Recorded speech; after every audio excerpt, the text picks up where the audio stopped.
చిత్తూరు జిల్లా కుప్పంలో మరో ఎదురు దెబ్బ తగిలింది. కుప్పంకు చెందిన మాజీ ఏఎంసీ చైర్మన్ విద్యాసాగర్ వైసీపీకి రాజీనామా చేశారు. ఈ సందర్భంగా ఆయన వైసీపీ నేతలపై విమర్శలు గుప్పించారు. ఈ మేరకు ఆయన మీడియాతో మాట్లాడుతూ గత కొంతకాలంగా వైసీపీలో నాయకుల మధ్య సయోధ్య కొరవడిందని వ్యాఖ్యానించారు. పార్టీ కోసం కష్టపడిన వారికి తగిన స్థానం కల్పించడం లేదని వాపోయారు. అన్ని పరిస్థితుల్లో వైసీపీ బలోపేతానికి అన్ని విధాలా కృషి చేశామని, కానీ తమ కష్టాన్ని పార్టీ గుర్తించలేదన్నారు. ఇటీవల కొంతమందితో మాత్రమే ఇన్ఛార్జ్ భరత్ సమావేశాలు పెట్టుకుంటున్నారని, Kuppam municipal vice chairman Muniswamy మరియు ఆయన తల్లి 15వ వార్డ్ కౌన్సిలర్లను పార్టీ నుండి సస్పెండ్ చేయడం విడ్డూరంగా ఉందన్నారు. తనను సస్పెండ్ చేసినా, తన తోటి వారిని పార్టీ నుండి సస్పెండ్ చేసినా ఒకటేనని వ్యాఖ్యానించిన ఆయన, కుప్పం నియోజకవర్గంలో ఉన్న వ్యక్తులకు ఇన్ఛార్జ్ ఇస్తే బాగుండేది అంటూ తన అభిప్రాయాన్ని వ్యక్తం చేశారు. కుప్పంలో అందుబాటులో లేని భరత్ వెంటే ఉంటే పార్టీకి న్యాయం చేయలేమని నిర్ణయించుకొని రాజీనామా చేస్తున్నానని వెల్లడించారు.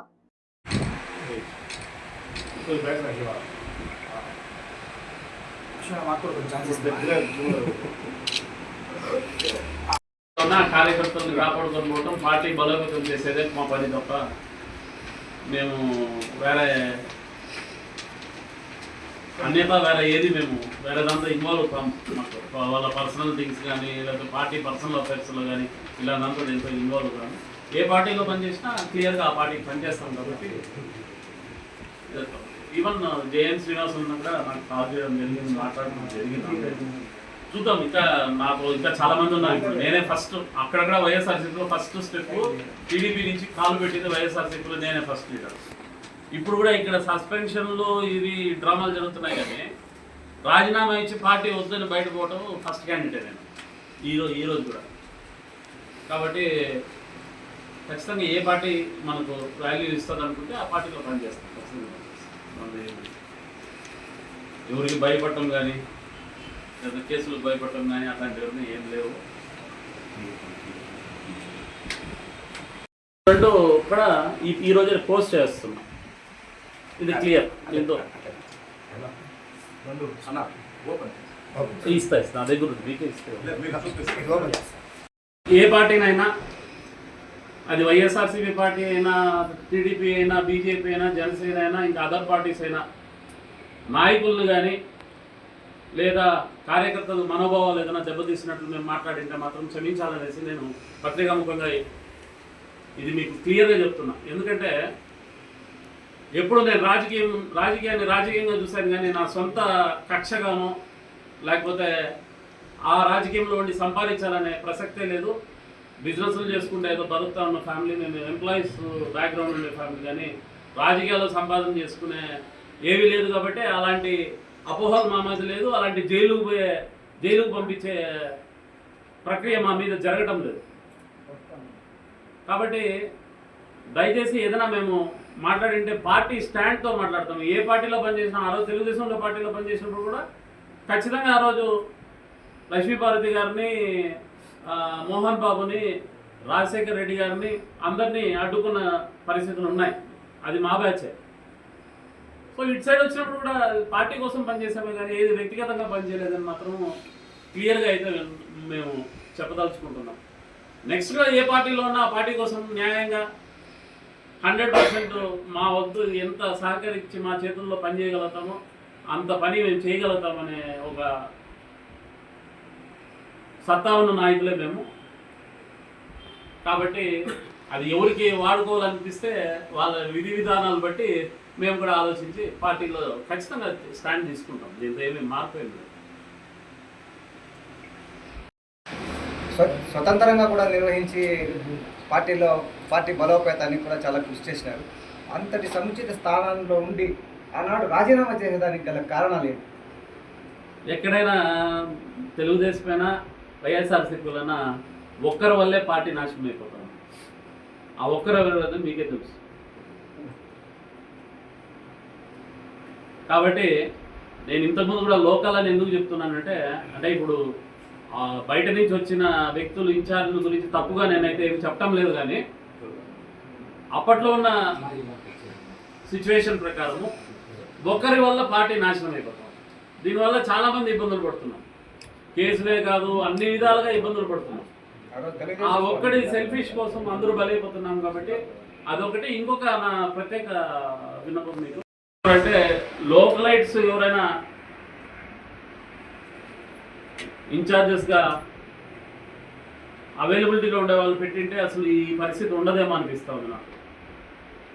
సో భరత్ అనే వ్యక్తి ఎక్కడో హైదరాబాద్లో కూర్చొని ఉండి కుప్పంలో రాజకీయం చేయాలంటే కుదరదు కాబట్టి ఇంకా అలాంటి వాళ్ళని నమ్ముకొని ఆల్రెడీ అన్ని ఇష్యూస్లోనూ ఇబ్బందులు పడేదానికంటే ఆ పార్టీకి మనం న్యాయం చేయం కాబట్టి పార్టీకి రాజీనామా చేసేది బెస్ట్ అనేసి నిర్ణయం తీసుకొని ఈరోజు పార్టీకి రాజీనామా చేయడం జరిగింది. అదే పత్రికా విలేకరు ముందర పెట్టి ఈరోజు చేయాలనేసి నిర్ణయం తీసుకొని పత్రికా సోదరులందరినీ పిలవడం జరిగింది. Thank you very much. నా మాట వినిపించి వచ్చినందుకు చాలా థ్యాంక్స్ చెప్తున్నా. పార్టీలోని కొంతమంది గ్రూప్ రాజకీయాలు చేస్తూ కార్యకర్తలు బ్రెయిన్ వాష్ చేస్తూ కొన్ని గ్రూపులు క్రియేట్ చేసి రెచ్చిపోతున్నారు. ఆ నియోజకవర్గ నాయకులను టార్గెట్ చేస్తూ తీవ్రవాదులు, ఎంత వర్స్ట్ పదం ఇది తీవ్రవాదులు అంటే, ఈ పార్టీ కోసం ఖర్చులు పెట్టుకొని కేసులు తెచ్చుకొని ఇబ్బందులు పడి అన్నీ చేస్తే తీవ్రవాదులు. సో వీళ్ళ స్వార్థం కోసం పార్టీని అమ్ముకుంటూ ఈ వివరాలు పోతాయి అనేసి పెట్టాడు. సో గ్రూప్ రాజకీయాల గురించి చెప్తున్నాడు. దీనికి ముందు గ్రూప్ రాజకీయాలు లేవా గవర్నమెంట్ ఉన్నప్పుడు? అప్పుడు సస్పెండ్ చేసేది, ఎంతో మంది అలాంటప్పుడు సస్పెండ్ చేసేది. గవర్నమెంట్ ఉన్నప్పుడు సస్పెండ్ చేయాలి, గవర్నమెంట్ లేనప్పుడు వీళ్ళు సస్పెండ్ చేసేది ఏంటి? అసలు పార్టీకి పనిచేయడం నాయన అని కాలు చేతులు పట్టుకునే పరిస్థితులు ఉంటాయి అపోజిషన్స్లో. గవర్నమెంట్ ఉండేటప్పుడు సస్పెండ్ చేయకుండా ఇప్పుడు సస్పెండ్ చేయడం అంటే ఒకటి, నేను కూడా ఇప్పుడు ఒక మనిషిని అయితే ఖచ్చితంగా మనసులో తీసుకోవాలా. వాళ్ళ నాన్నగారు స్వర్గీయులు చంద్రమౌళి సారు రాజకీయం చేసినట్లు వీళ్ళకి ఎవరికి చేస్తారని చేత కాదు. మేమంతా అక్కడ అప్పుడు కష్టపడిన కారణం ఏమంటే, ఆయన దగ్గర పనిచేసినాం కాబట్టి, ఆయన విలువలు ఉంది కాబట్టి అతని దగ్గర పనిచేసినాం. మా దరిద్రమో లేకపోతే పార్టీ దరిద్రమో తెలియదు కానీ కరెక్ట్గా ఆయన క్యాన్సర్ రావడం, ఆయన చనిపోయే స్థాయికి ఇంక ఈయన రావడం ఈయనకి తెలియదు. ఏజ్ తక్కువ కదా. అప్పుడు మ్యాక్సిమం హ్యాండిల్ చేసాం, దగ్గర ఉండి ఏది మంచి ఏది చెడ్డు చెప్పుకుంటా తీసుకుపోయినాం. కానీ ఇంకా ఇప్పుడైతే అవుట్ ఆఫ్ కంట్రోల్ ఉన్నారు కాబట్టి ఇంకా మేము కూడా, లేకపోతే పార్టీ వదిలే ప్రసక్తే లేదు యాక్చువల్గా. మాకు ఇంకా వేరే పెద్దరెడ్డి గారు కానీ కానీ మాకు అన్ని విధాలుగా అందుబాటులో ఉన్నారు. కానీ వాళ్ళు ఉండే ఇష్యూస్లో మనం వాళ్ళని ఎవరు లోకల్ లీడర్ ఉంటారో ఆ లోకల్ లీడర్తో మనము, ఆయనే మనకి మెయిన్, ఆయనతోనే ఫైట్ చేయాలి. కానీ వాళ్ళతో మాట్లాడే ఇష్యూస్ కాదనేసి మెయిన్. రేపు భవిష్యత్తులో లీడర్షిప్ ఎవరైతే ఉండి ఏ పార్టీ అయినా లోకల్ లీడర్షిప్ ఉండి మేము వెన్న ఉంటామనే నాయకులతోనే పయనించండి ఏ పార్టీ అయినా. ఇక్కడ ఏ పార్టీలో పనిచేయాలనేది ఎథిక్స్ పెట్టుకునేసి డ్యామేజ్ అయ్యేదానికంటే, ఏ పార్టీలో పనిచేసినా లోకల్ లీడర్షిప్ ఉండి మమ్మల్ని కాపాడతారు అనే నాయకులతో పనిచేయటము, ట్రావెల్ చేయడం బెస్ట్ అనేసి నా డెఫినెట్గా. ఇప్పటివరకు ఒక లీడర్షిప్ లీడ్ చేసిన వ్యక్తులు మేము.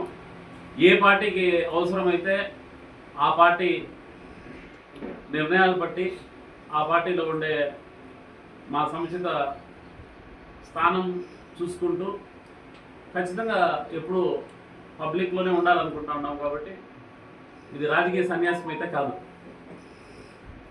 ప్రాపర్ రాజకీయాలు చేయలేకపోతున్నామనే ఒక బాధతోనే బయట పోవడం జరుగుతూ ఉంది. కానీ ఇప్పుడేమో కొత్తగా గవర్నమెంట్ వచ్చింది, గవర్నమెంట్లో వెళ్ళిపోతే పనులు చేసుకుంటామనే వ్యక్తి అయితే నేనైతే కాదు. నేను 2017లోనే చంద్రబాబు నాయుడు గారు సీఎంగా ఉన్నప్పుడే పార్టీ రాజీనామా చేసి నేను వైఎస్ఆర్సీపీలో పార్టీలో వచ్చిన. అందరికీ తెలిసి వచ్చిన తర్వాత ఈ కుప్పంలో నేను స్టేట్లో లేకపోతే డిస్ట్రిక్ట్ దాని గురించి నేను పనికిరాని మాటలు మాట్లాడదలుచుకోలేదు. కుప్పంలో మేము అంటూ ఒక గుర్తింపు తెప్పించాము.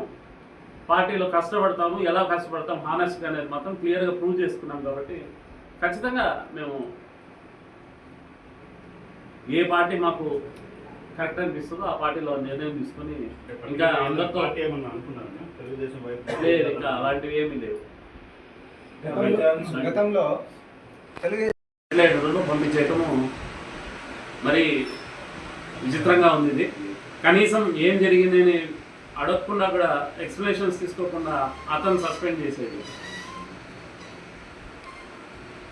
కానీ సారాంశంగా నేను కూడా మున్స్వామితో చాలా వరకు ట్రావెల్ చేసి జరగడం జరిగింది. అన్ని ఉన్న పార్టీస్ 2 పార్టీస్లో కూడా చాలా వరకు మేమిద్దరు కలిసి జర్నీ చేసింది అయింది. సో ఇలాంటి తరుణంలో వాళ్ళు సస్పెండ్ చేసినా నన్ను సస్పెండ్ చేసినా ఒకటే అనే భావంతో నాకు వీళ్ళేం సస్పెండ్ చేసేది నేనే పార్టీ నుంచి వైదొలిగేస్తాము అనేసి నిర్ణయం తీసుకొని నిన్న కొందరు నా సహచరులతో మాట్లాడడం జరిగింది. వాళ్ళు కూడా కరెక్ట్ నిర్ణయం తీసుకుంటున్నారని చెప్పారు. సో ఈరోజు పార్టీ అధ్యక్షులు శ్రీ వైఎస్ జగన్మోహన్ రెడ్డి గారికి అలాగే శ్రీ భువన కరుణాకర్ రెడ్డి గారికి నా రిసిగ్నేషన్ లెటర్స్ నేను పార్టీ సభ్యత్వం కానీ ఇంకా పలు దీంతో ఉన్నాను కాబట్టి రెస్పెక్టెడ్గా వాళ్ళకు పంపించడం జరుగుతుంది. ఇవే కాకుండా పార్టీలో ఏ పార్టీలో పనిచేసినా నా వరకు నాతో ఉన్న అందరూ హానెస్ట్గా పనిచేశారు. ఈవెన్ కేసులు తెచ్చుకోవడం కూడా జరిగింది. జైలు పంపించినారు, రౌడీ షీటర్లు ఓపెన్ చేశారు. ప్రజెంట్ కూడా ఇంకా కేసులు పెట్టుకొని తిరుగుతున్నాం. దాదాపు దగ్గర 9 సంవత్సరాల వెనక ఉన్న కేసులన్నీ కూడా ఇంకా మేము చిత్తూరు జిల్లా కోర్టులో తిరుగుతున్నాం. ఇలాంటి వాళ్ళని సస్పెండ్ చేయటము, వాళ్ళు ఈవెన్ మున్స్వామైనా చాలా కేసులు పెట్టారు. ఇలాంటి వాళ్ళని సస్పెండ్ చేయటం చాలా విడ్డూరంగా ఉంది.